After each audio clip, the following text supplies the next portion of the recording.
Hello students, now I will be continue with next poem that is written by also Nagarjun, that is Fasal. Nagarjun.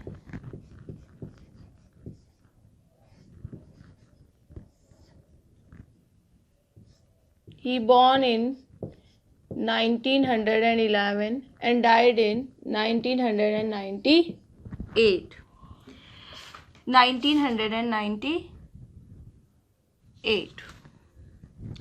In Fasal poem, he is telling now about फसल कि जो एक फसल होती है, एक जो crop होती है, वो एक व्यक्ति की मेहनत से ना होकर न जाने कितने व्यक्तियों की मेहनत से पैदा होती है, उपज होती है उसकी। तो ये कहते हैं एक के नहीं, दो के नहीं, ढेर सारे नदियों के पानी का जादू। कि जो फसल होती है एक दो के नहीं, ढेर सारी नदियों के पानी का जादू। नदियों के पानी का जादू।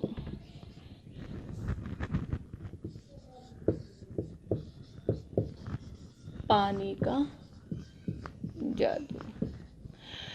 जो फसल होती है एक नदी से नहीं पनपती है, दो नदियों से नहीं पनपती है, ढेर सारी नदियों के पानी के जैसे जादू से पनपती है। कैसे? जस्ट फॉर एग्जाम्पल, यहाँ खेत है, यहाँ पर किसी का खेत है, यहाँ कोई नदी बह रही है, फिर यहाँ किसी का खेत है, यहाँ भी कोई नदी बह रही है, फिर किसी का खेत है। अब वाष्प जो बनती है, जस्ट फॉर एग्जाम्पल, इस नदी के पानी में वाष्प बन गई, वाष्प उठ गई, बादल बन गया, हवा आई, बादल आगे खिसका, ठंडा हुआ और भारी हुआ।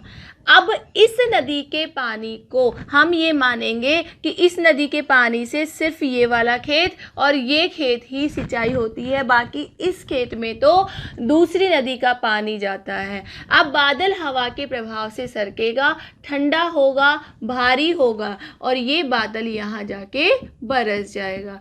कौन सी नदी, कौन सा पानी, वी डोंट नो। अब ये तो यही कहेंगे कि हमारी नदी है, हमारी नदी का पानी है, लेकिन उन्हें नहीं पता कि ये पानी कौन सी नदी का है। अब इसमें भी यहाँ आने वाला जो पानी है वो भी न जाने कौन सी नदी, कौन से समुद्र या कौन से सागर का होगा। सो ही सेड दैट एक के नहीं, दो के नहीं, ढेर सारी नदियों के पानी का जादू। कि जो फसल है एक दो नदियों के पानी का जादू नहीं है, ढेर सारी नदियों के पानी का जादू है। एक के नहीं, दो के नहीं, लाख लाख, कोटि कोटि हाथों के स्पर्श की गरिमा। एक के नहीं, दो के नहीं, लाख लाख, लाख लाख, कोटि कोटि,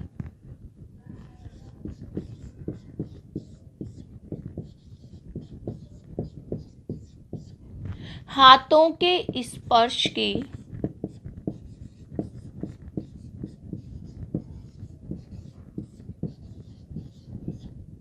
स्पर्श की गरिमा।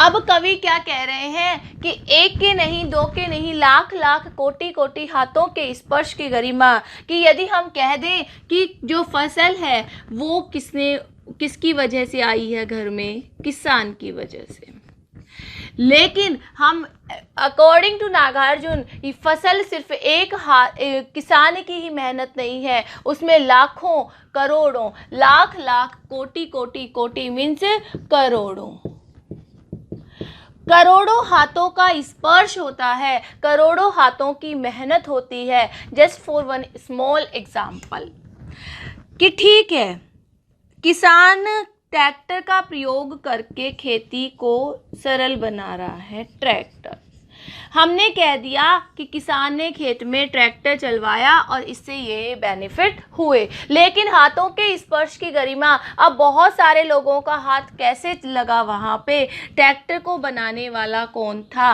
ट्रैक्टर के पार्ट्स किसने बनाए? ट्रैक्टर के टायर किसने बनाए? ट्रैक्टर की सीट किसने बनाई? तो वहाँ भी न जाने वहाँ के जो नट हैं, बुल्ट हैं, ये सारी चीज़ें हमने अलग अलग बनाई हैं। सो वी कैन से उस एक छोटे से पुर्जे को या छोटे सी चीज़ को बनाने के लिए ही न जाने कितने लोगों के हाथ लगे हैं। तो वहाँ हाउ इट इज़ पॉसिबल कि हम कह दें कि जो फसल है वो महज एक किसान की उपज है, महज एक किसान की मेहनत है।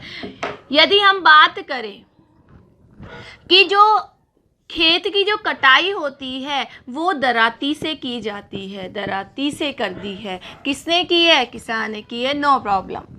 लेकिन उस दराती को बनाने वाला भी तो कोई मनुष्य है। उस जो दराती जिस लकड़ी से बनी है उस लकड़ी को भी तो किसी ने बनाया है। वो दराती जिसके आगे का हिस्सा किसका बना है? लोहे का बना है, तो उसको भी तो किसी ने बनाया है। सो वी कैन से कि बहुत सारे लोगों की मेहनत बनी है। जिस कुएं से, जिस बोरवेल से किसान पानी दे रहा है उसको खोदने वाले भी न जाने कितने ही हाथ हैं, कितना ही स्पर्श किया है लोगों ने, कितनी मेहनत की है। So according to Nagarjuna, according to us we can say lakh lakh कोटि कोटि हाथों के स्पर्श की गरिमा कि जो फसल होती है लाखों करोड़ों लोगों के हाथों के स्पर्श से ही वहां पर आती है। एक की नहीं, दो की नहीं, हजार हजार खेतों की मिट्टी का गुणधर्म। अब नागार्जुन क्या कहते हैं? हजार हजार हजार हजार खेतों की मिट्टी का गुणधर्म। अब नागार्जुन कहते हैं कि मिट्टी एक ही खेत की नहीं होती है, कि हम कह दें कि ये फसल इस खेत की है तो वहाँ पे मिट्टी एक ही खेत की नहीं होती है, क्योंकि हम जो किसान बीज बो रहा है वो न जाने कौन से खेत से तैयार बीज बो रहा है, और जिस खेत से तैयार बीज उसने वहाँ पे बोया है वो भी न जाने कौन से खेत से लेकर आ रहा है। तो सो वी कैन से कि जो खेत की मिट्टी है वो भी सिर्फ एक खेत से ही नहीं पनपती है, न जाने कितने लाखों करोड़ों खेतों की मिट्टी का गुणधर्म अगले खेत में प्रवेश होता है। सो ढेर सारी नदियों का पानी का जादू है। एक नदी के पानी से खेती नहीं होती है, एक व्यक्ति से खेती नहीं होती है, लाखों करोड़ों लोगों के हाथों का स्पर्श होता है, और एक खेत की मिट्टी से खेती नहीं होती है। न जाने कितने लोगों के खेतों के से बीज आता है, कितने लोगों के खेतों से बना हुआ खाद वहाँ पर आता है। तो मैन्योर भी अलग अलग जगहों का, अलग अलग पशुओं का और अलग अलग खेत में से तैयार किया हुआ डाला जाता है। फसल क्या है? अब नागार्जुन खुद से ही सवाल पूछते हैं और खुद ही रिप्लाई करते हैं कि आखिर फसल क्या है। अब फसल क्या है में नागार्जुन क्या कहते हैं? और तो कुछ नहीं है, वह नदियों के पानी का जादू है। नदियों के पानी का जादू, जादू कि जो नदी से मिलने वाला जो पानी है उसका जादू है फसल। फसल को क्या कहा है? जादू कहा है। हाथों के स्पर्श की महिमा, फसल को क्या कहा है? हाथों के स्पर्श की, कि जो इतने लोग मेहनत करते हैं, इतने लोग जो कोशिश करते हैं, वो हाथों के स्पर्श की महिमा, उसी की महिमा क्या है? उसी की महिमा का नाम क्या दिया है? फसल दिया है। भूरी काली संदली मिट्टी का गुणधर्म है। सभी जगह की मिट्टी अलग अलग होती है। कहीं पे लैटेराइट सॉइल होती है, कहीं पे रेड सॉइल होती है, कहीं पे लाल मिट्टी होती है, कहीं पे दोमट होती है, कहीं पे येलो होती है। सो कहते हैं नागार्जुन भूरी काली संदली। संदली मिट्टी का गुणधर्म ही क्या है? उस मिट्टी का गुणधर्म ही फसल है कि कहीं पे कौन सी मिट्टी से होती है खेती, कहीं पे कौन सी मिट्टी से होती है, इन सारों का मिक्सचर का नाम ही क्या है? यहाँ पे फसल है। रूपांतर है सूरज की किरणों का, सिमटा हुआ संकोच है हवा की थिरकन का। यदि हम कह दें कि मनुष्य का हाथ ही काफ़ी है फसल के लिए, हम कह दें कि पानी ही काफ़ी है फसल के लिए, ये सब चीज़ें भी गलत हैं, क्योंकि इसके साथ ही हमें क्या चाहिए? हमें सूर्य की रोशनी चाहिए, सूर्य की रोशनी चाहिए, उसकी गर्मी चाहिए, तभी फसल क्या होगी? तभी फसल पकेगी। अदरवाइज हम कह दें हमें तो पानी ही बहुत है, पानी में फसल सड़ जाएगी, फसल वहाँ पे नष्ट हो जाएगी। तो यहाँ मिट्टी के साथ, पानी के साथ, हाथों के स्पर्श के साथ सूर्य की रोशनी भी बहुत ज़्यादा ज़रूरी है, उतनी ही अहम है।